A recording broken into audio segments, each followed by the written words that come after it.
Thank you.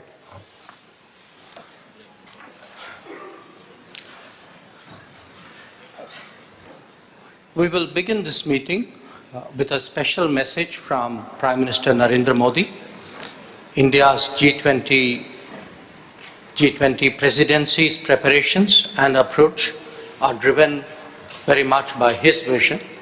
I request your attention to the video message on the screen. Foreign ministers, head of international organizations, excellencies, I welcome you to India for the G20 Foreign Ministers meeting. India has selected the theme of One Earth, One Family, One Future for its G20 presidency.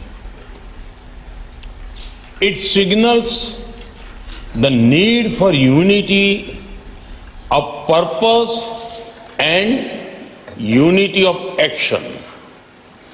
I hope that your meeting today will reflect the spirit of coming together for achieving common and concrete objectives. Excellencies, we must all acknowledge that multilateralism is in crisis today. The architecture of global governance created after the Second World War was to serve two functions. First, to prevent future wars by balancing competing interests. Second, to foster international cooperation on issues of common interests. The experience of the last few years, financial crisis, climate change, pandemic, terrorism, and wars clearly shows that global governance has failed in both its mandates. We must also admit that the tragic consequences of this failure are being faced most of all by the developing countries. After years of progress, we are at risk today of moving back on the sustainable development goals. Many developing countries are struggling with unsustainable debt while trying to ensure food and energy security for their people. They are also the ones most affected by global warming caused by richer countries. This is why India's G20 presidency has tried to give a voice to the global south. No group can claim global leadership without listening to those most affected by its decisions. Excellencies, you are meeting at a time of deep global divisions. As Foreign Minister, it is but natural that your discussions are affected by the geopolitical tensions of the day. We all have our positions and our perspectives on how this tension should be resolved. However, as the leading economies of the world, we also have a responsibility toward those who are not in this room.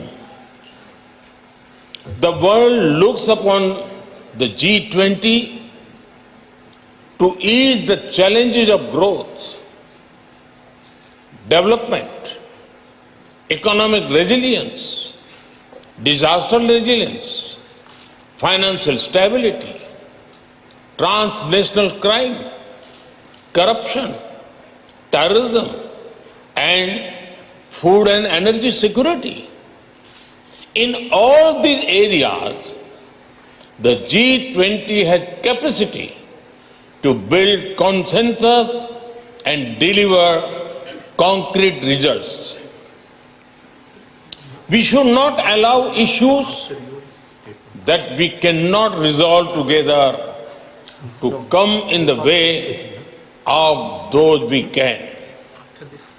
As you meet in the land of Gandhi and the Buddha, I pray that you will draw inspiration from India's civilizational ethos to focus not on what divides us, but on what unites us. Excellencies, in recent times, we have seen the most disastrous pandemic of a century. We have witnessed thousands of lives lost in natural disasters.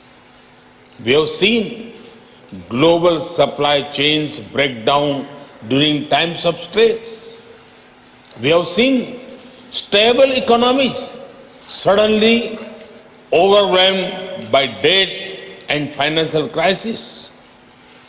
These experiences clearly show the need for resilience in our societies, in our economies, in our healthcare systems, and in our infrastructure.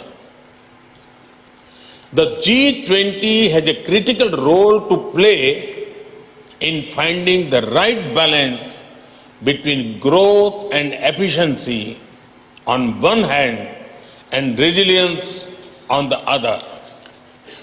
We can reach this balance more easily by working together.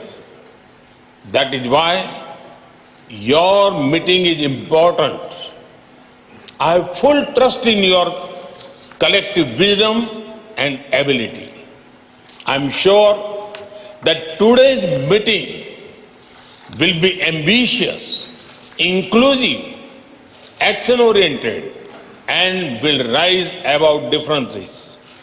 I thank you and wish you all the best for a productive meeting.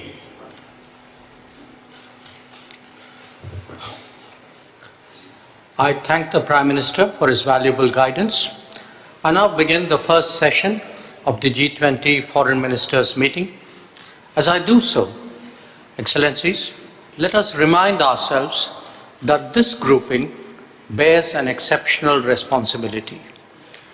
We first came together in the midst of a global crisis and are today, once again, actually confronting multiple ones. These include the impact of the COVID pandemic, concerns of fragile supply chains, the knock-on effects of ongoing conflicts, anxiety of debt crisis, and the disruption of climate events. In considering these issues, we may not always be of one mind. In fact, there are some matters of sharp differences of opinions and views. Yet, we must find common ground and provide direction because that is what the world expects of us. Colleagues, as we look ahead, there are both pressing and more systemic challenges that we all confront. The future of multilateralism depends very much on our ability to strengthen it in a changing world. Food and energy security are immediate anxieties magnified by recent events. But they do have long-term repercussions and solutions. And development cooperation is part of that larger solution that we are deliberating upon today. Colleagues, the current global architecture is in its 8th decade. The number of members of the United Nations has quadrupled in this period. It neither reflects today's politics, economics, demographics, or aspirations. Since 2005, we have heard sentiments for reform being expressed at the highest level. But as we all know, these have not materialized. The reasons are no secret either. The longer we put it off, the more the credibility of multilateralism stands eroded. Global decision-making must be democratized if it has to have a future. Our agenda for today's discussions include the challenges of food, fertilizer, and fuel security. These are truly make or break issues for developing countries. We heard their concerns directly in January this year through the Voice of Global South Summit.